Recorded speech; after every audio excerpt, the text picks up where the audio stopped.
Hi, my name is Poeschl. I'm a technology and engineering teacher at Bozeman High School in Bozeman, Montana. I consider myself to be a new generation of tech ed teacher, and this is embracing the era of content.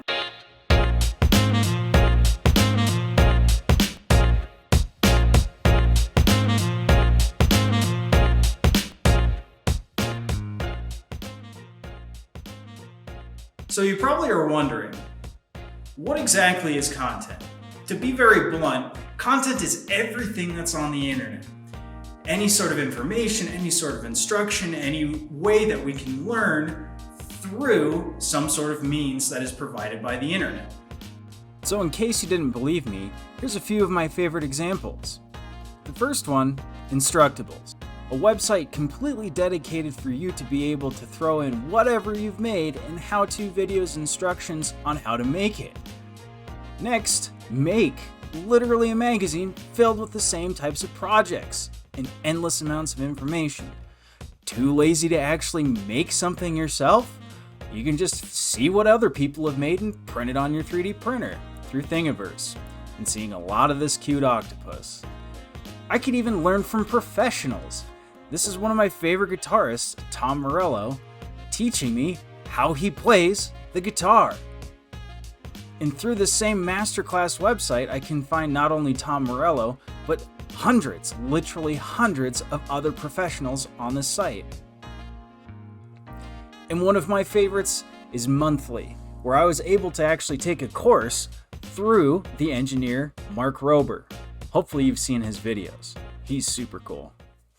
The most notable one, and one that I'm going to love to talk about during this session, is YouTube. And quite frankly, I am of the opinion that my job will one day be replaced by YouTube. Yo, this dude can't be serious. So what you have to understand is that the internet has more information in one simple click of a button than I could ever process in thousands and thousands of years. There's so much information out there that I could learn how to do anything. You may be someone who has a problem. So you search Google, you find a YouTube video, and somebody's already recorded themselves fixing that problem. Sometimes YouTube gets so carried away, it creates problems that don't exist.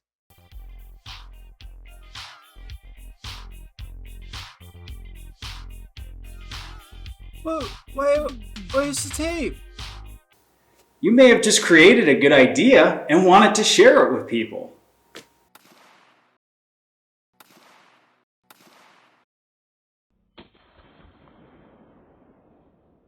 Or maybe you just want to learn something new. Even our host has a pretty sound YouTube channel filled with all sorts of instructional reminders on each step of the guitar building process. This has been an incredible resource for a guitar program, as there's just no beating instruction from the source.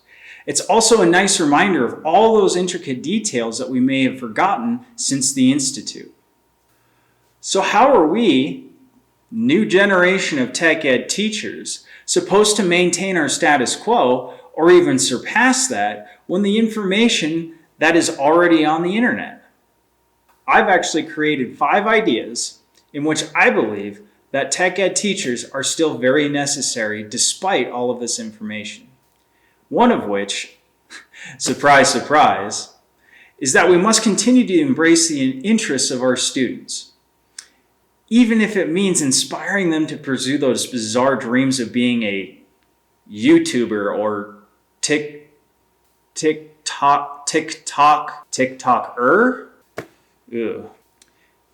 TikToker, and pushing students to create more memes. So my first idea is the Taj Mahal. No, not that one. This one.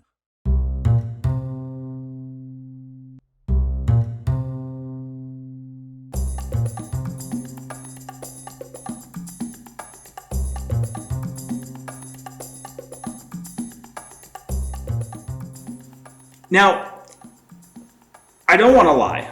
I ended up stealing that idea of calling it the Taj Mahal from the people that run this institute, because they couldn't stop talking about this facility and it being a Taj Mahal of wood shops. What my proposal is that even if you have a small classroom, having a few tools at your disposal is monumental for any student trying to have a hands-on project. A bandsaw, a grinder, sander, some small hand tools, and a soldering iron are all you need in order to grasp building the stem guitar. That is enough to be a Taj Mahal. New generation of tech ed teachers have a technologically progressive nature. Number two. Number two is a new generational progressive view. Number two is our inherent nature to be technologically progressive. That was a mouthful. Lots of bloopers. Oh my goodness. One more time. Number two is our inherent nature to be technologically progressive. In less than 7 years, my classroom has gone from using clunky and unreliable CNC and 3D printing machines to industry standard professional manufacturing tools. On top of that, I've learned more about carpentry, construction, electronics, engineering, automation, robotics, welding, cars, and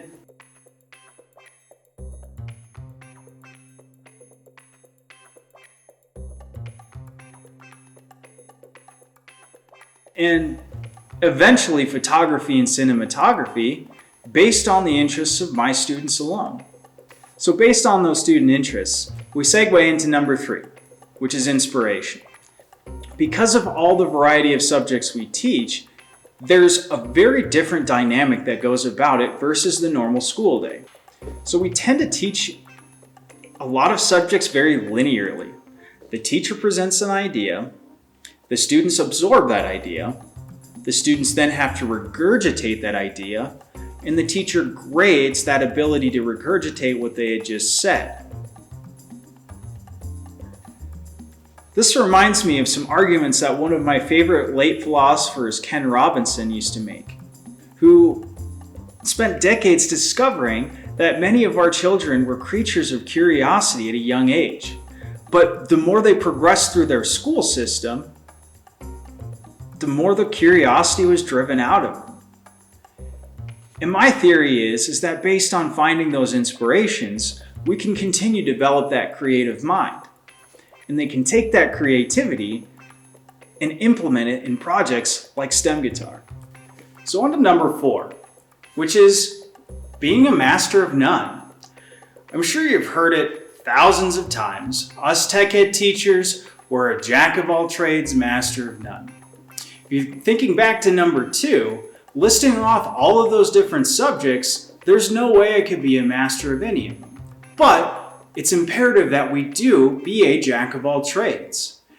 In order for us to pique the interests of all of our students, we have to be able to cater to any subject that is presented to us in the technology industry.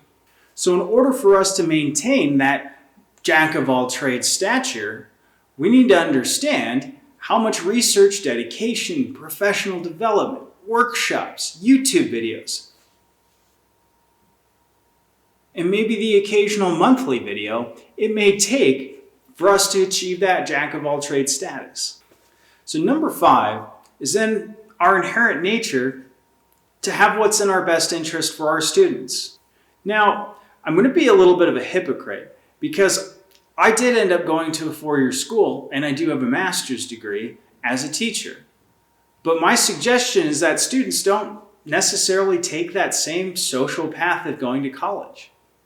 I'm nervous for our teens to continue pursuing 4-year programs to then take jobs that doesn't require it. It seems like more and more we see our students who have undergraduate degrees and there's no demand for that type of job right now. So if we can combine a student's interest in STEM guitar and also simultaneously keep it relevant technologically through something like content creation, then we are pushing our students to be very successful in an environment that didn't exist 10, 15 years ago. In the end, what can you, as a teacher or instructor, do to embrace the era of content? I personally have a challenge for all of you. And my challenge is to have the students create some sort of form of communication for the culmination of their next project. So how do you do that? As long as the students have a cell phone, which most of them do, right? And some sort of form of holding it upright so that they can record themselves, you have audio, video, and stabilization all in one. I've seen tripods like stacks of books, potentially even clamps, or any other grabbing device. Once this starts to take off, then you can invest in things like microphones, or good cameras, or quite frankly, these are pretty awesome. Or you can even use a webcam from a laptop. That has a microphone, that has a video recording device, and on top of it, you then have access to your editing software. I personally use Premiere Pro, but I do understand that the Adobe products are pretty expensive. So a cheaper solution would be something like Camtasia. Or if you're a Mac person, you have a free one in iMovie. Now that you have the equipment and the software to make a video, what you need next is to then create a story. So have the students talk about their experience building a guitar. What were the pros and cons? What were some of the things that affected their research? Are they interested in someone like Tom Morello?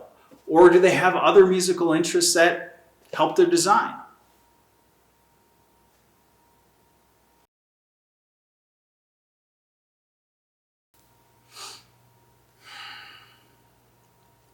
So once they communicate their story, they've started editing out everything that they don't want, to then all just spice it up, you can follow what I do. Slap on some B-roll, throw in a little royalty-free music.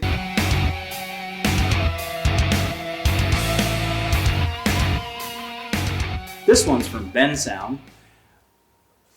And then process it and post it to YouTube. See what happens. So, in closing, I challenge you to find one project next year where instead of having a formal rubric to grade, have the students communicate that project through YouTube. And maybe let them post some memes, just like I did. Anyways, again, my name is Poeschl. I appreciate your time, and I'm excited to see you all in Nashville.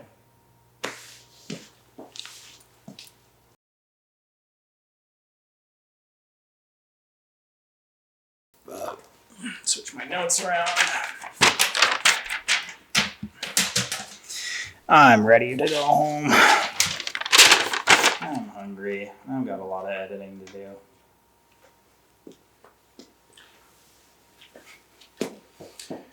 So, that help their design.